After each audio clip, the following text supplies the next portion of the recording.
Hello, and welcome back to Mindfully Rich Podcast, your weekly look at life and finances with a twist where we talk about improving your overall relationship with money and building better financial habits. On each episode, I'll discuss real life situations and give y'all practical advice. The point of this podcast is to help you stay in your financial lane so you won't end up broke. I'm the creator and host, Richie. Now, let's jump into today's conversation. What's up, y'all? Thank y'all so much for tuning in. Yes, I'm back. All right, I get it. I know. Child, y'all should have seen my DMs going crazy. What's going on? Did you stop the show? I thought we was being consistent. What's going on, girl? Let me tell y'all what. Thank y'all so much. Thank y'all so much for reaching out. But yes, I was just taking a break for a second. It was an unintended break just because I just celebrated my birthday, my 37th birthday at that. And it was something about this birthday that put me on pause and I just stopped. I had these episodes already mapped out, so it wasn't anything that I really needed to do, but I wanted to do them over because I got a new energy. It was something different. I have no idea, y'all. Can't even explain it. 37 has been hitting me with so many different things that I can't really explain. But check this out. I feel like it's going to be a good year. And you know what? I still got tons of great stuff in store for the podcast. And so this week's episode, y'all, I'm super proud of because last week's, let me stop saying that, y'all. Y'all know what I mean. 2 weeks ago last week. That episode was bomb, and it was episode 85, my favorite number, my year of birth.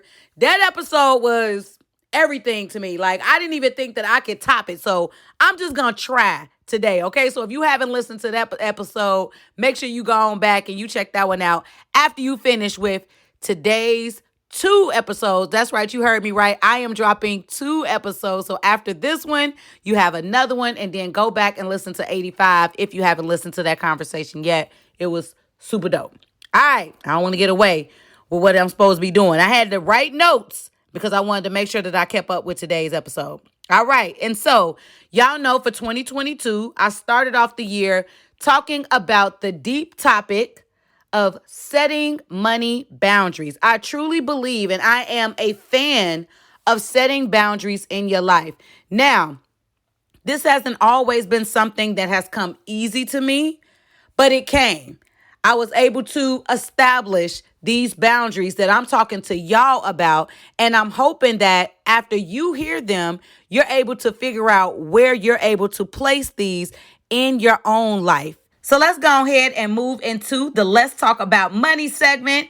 And this is conversation number 86. For those of y'all that are new, my episodes are titled as conversations because that's what I'm having with y'all. It's just a one-woman conversation going on, but y'all listening, so it's a conversation. All right? And this is the Money Boundary series. And today I'm talking about why it's important to establish money boundaries with your kids and parents. Now, when it comes down to both, y'all, sometimes there is no limit to what it is that we want to do to ensure that our kids and that our parents are good. We want to make sure that they got everything that they need, that they want, all of those things. They matter to us, of course, because it's our kids and it's our parents. And because we love them so much, the lines can get so blurred where it's so hard for us to establish those boundaries with our kids, with our parents, because of that love that we have for them. But I'm here to tell y'all today, I can relate to this topic on such a hard level, y'all. Oh my goodness. I've had to do this both with my 2 children and with my mama. Okay, y'all know, for those of y'all who listen, I call my mom mama all the time. And so, this is going to be hard for me to go ahead and say, but I got to say it today, all right? So I'm going to go ahead and start with why it's essential to establish money boundaries with your kids. All right. Now, I get it. I have 2 kids right now, a 14-year-old and a 16-year-old. And it's hard when you hear them crying about, say, a toy or a game system, or they want some outfits. Right now, outfits is the thing here in this house. Okay, I spend so much money on clothes right now. Okay, with boundaries, but I spend a lot of money on clothes. All right, because they go to school every day. I got to get clothes. All right, it ain't about me. Let me go and continue this. Okay, so expensive outfits, particular schools that they want to go to, or even purchasing cars and anything else that your kids may want. There's always going to be something that your kids want. I just want y'all to know it's an unlimited amount of wants. Think about your wants, okay? Now, think about your kids. Multiply that by 100, okay? That's what they be on. Kids be wanting stuff. Now, I'm not saying don't buy your kids stuff, right? We have to do everything within the limits that our money give us, all right? If you don't have unlimited money, then you can't provide unlimited wants. Now, for those of y'all that got unlimited money, and that's what you doing, child, you go ahead. You do that with the kids. Y'all go ahead, because this is not your episode, because you can do way more than us that don't got the unlimited money. All right. We want unlimited funds too. All right. But until we get there, we have to put limits.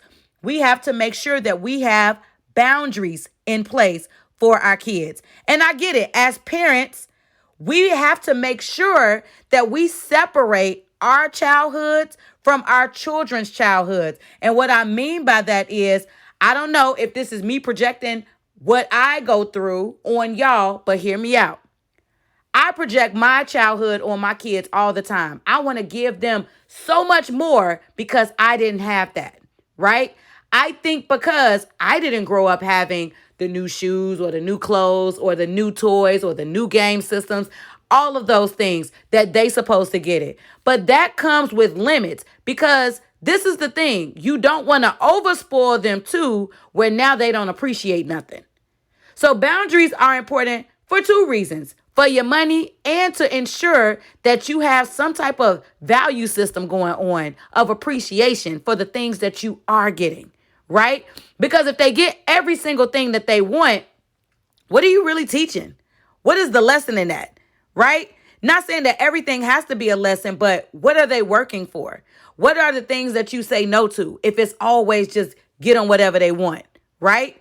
So we have to make sure as parents that we don't project our childhoods onto our children, and we're not being too strict, nor are we being too lenient when it comes to what we're spending money on, especially for their wants. And that goes for when they're kids, babies, teenagers, to when they're adults. Because depending on where you're at with your kids, because your kids are always going to be your kids, whether they are adults or not, you still have to make sure that you are looking at the amount of money that you're spending on them, and make sure that it fits the situation and that you're able to. Okay. In the previous episodes, I've been talking about establishing your own personal money boundaries with yourself. Once you have your personal money boundaries going for yourself, it helps you with doing this with everybody else in your life. But once again, kids are going to be hard, because I understand we want to make sure we are giving them every single thing, not only that they need, but what they want. But we're not going to be able to provide unlimited. You know what? Let me stop saying that. Because I know words have power. Some people aren't at the point where they can provide unlimited. You can provide anything you want. I always like to speak life, right? But let's make sure we're looking at our budgets, making sure we're looking at our own personal money boundaries that we have for ourselves, our own personal goals that we have for ourselves, to ensure that we're not overspending when it. Lastly, we're going to go ahead and move on to why it's imperative to establish money boundaries with your parents. Now, child, let me tell you what. This is a tough one. This is a tough one for me to even say, because parents are tricky. Because your parents, they had you, they raised you, they support you. And it's something about parents that will make you feel guilty inside when they ask you for money and you don't give it to them. Woo! It's either you feeling guilty or them making you feel guilty. Okay? It's a real thing. And I want to talk through this with you just because I know that this is a hard topic to even listen to. All right, but I want to give you just a little insight. It's not going to all be bad. And check this out. Establishing money boundaries with your parents, this one not going to be the easy one. This ain't the easy one. I think out of the whole money boundary series, this the hardest one to establish, okay? I'm just being completely honest with you, okay? And the reason why you need to really look at the relationships that you have with your parent and or parents and what that looks like when giving them money or supporting them financially, just because as adults, you're either single or you're partnered up. So if you're partnered up and you now are giving, let's say, supporting your parent or parents, right? How does the other spouse feel about that, right? Are you taking that into consideration? Are you willing to be divorced, separated, not with your partner, because y'all may not agree on how you're supporting your parents, right? I've seen that happen. I've been in banking for a long time. I've talked to lots of people who have had this same disagreement that I'm sitting here talking to you, this example that I'm giving you, where they've broken up because it's like they're always supporting their parents. They're always doing this, and you're not taking that into consideration with your partner, right? But there's other things to even discuss when it comes to supporting your parents. You don't want your parents to become a burden to your own pockets, because check this out. I know you want to assist your parents. You may want to assist them with every single thing that they ask you for, but you still have a life to live, and you still have to take care of that life. That life may include some big bills. It may include children. It may include lots of things and responsibilities that you have to take care of. So it may not always be in the cards for you to support your parents financially. You can always support them with love and everything else, but financially is that one place that we do have to put those boundaries, because it can get unlimited if you let it, right? That's the reason why it's important to make sure that you are looking at the relationship that you currently have with your parents. Are you supporting them? Are you paying their bills? Are you supporting good and bad habits every single time they call? If this isn't you, this part of the conversation ain't for you. But I know that this pertains to a lot of people. I'm a millennial, so I know lots of millennials who are in this situation.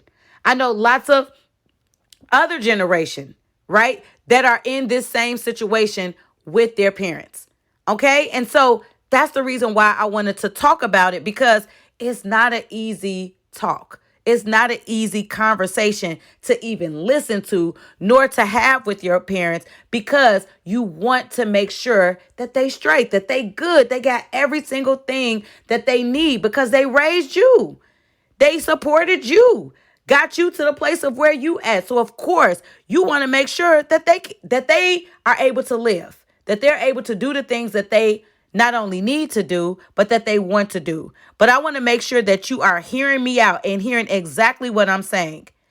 If it's become a problem to where your parents are calling and you're triggered just by seeing their name on the call ID, because you know money about to be asked for and about, okay, then it's time for you to place some type of money boundaries with your parents, so that way they won't continue to be a burden to your pocketbook. Okay, I got to get old school with you, to your pocketbook. All right. Once again, not going to be an easy talk. Is this going to be an easy conversation? No, because our parents don't know it, but they have a way of manipulating us. All right. They just do. My dearly departed mama is no longer here, but child, I can remember those calls when I would get them. Now, this not to say I didn't give her them same calls, okay? Because if she was here right now, she'll let you know, okay, I'm on the line. Mama, I need this. But it's up to my mama at that particular point to say yes or no if she was able to give it to me. Just like it's in your hands. When your parents call, it's up to you to say yes or no if you're able to support whatever it is that they're asking for financially. So when it comes to both kids and parents, the only way to set a boundary, that's the reason why I did the why it's important, and didn't give you a whole list of how you can set the boundaries. It just comes down to letting your no be your no. If you can do it, do it. If it's in the cards, you do it. But if it's not, let your no be your no. You don't have to go into detail. Some people will. They'll go into detail. I can't do this because I got da. It don't even need to be that. Because you're going to mess with your mental health trying to do that all the time. With both kids and parents. Let your no be your no. I can't do it. That's it. What's the next topic? What's up? What we talking about?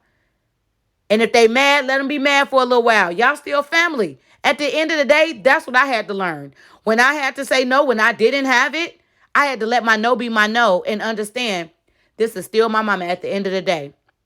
She gonna love me regardless. When she told me no, I would be pissed. I would be upset. I may not even talk to her for a week. But you want to know what? That's still my girl. That's still my mama. I'm still going to talk to her. Okay? I've had to do this same thing that I am talking to y'all about, and that's setting money boundaries with my kids and setting money boundaries with my parents, my mom, when she was here. And I did it. Now, was it easy? Once again, got to keep saying this because it's not. Because y'all probably listening like, this ain't going to be easy. No, it ain't. Okay? And I ain't said it like 50 times now. Okay, it's not going to be easy, but for your own mental health, because we're in a place now where our mental health has always been important, but it's something that we're bringing to the forefront more so now. In previous generations, child mental health was just stepped on all over the place. Nobody cared about it. I want y'all to know here at Mindfully Rich Podcast, I'm going to talk about the things that are going to be good, not only for your financial health, but for your mental health. And that's the reason why had to discuss this topic today, and child, whoo, I'm exhausted just talking that little bit of time with y'all, okay? That is enough talking for the day. I hope that this episode has been valuable to you. I hope that you have taken something from what I've said and you will use this in your own life. With your kids, with your parents. And make sure you go back to the previous episodes because I have a whole series on talking about money boundaries. So if you're new, welcome. But go ahead and check out those other episodes. And I promise y'all will find some type of value from these episodes. So y'all know what I like to say. Live life mindfully, intentionally, and on purpose, darlings. And until next time, when I hit y'all with another one.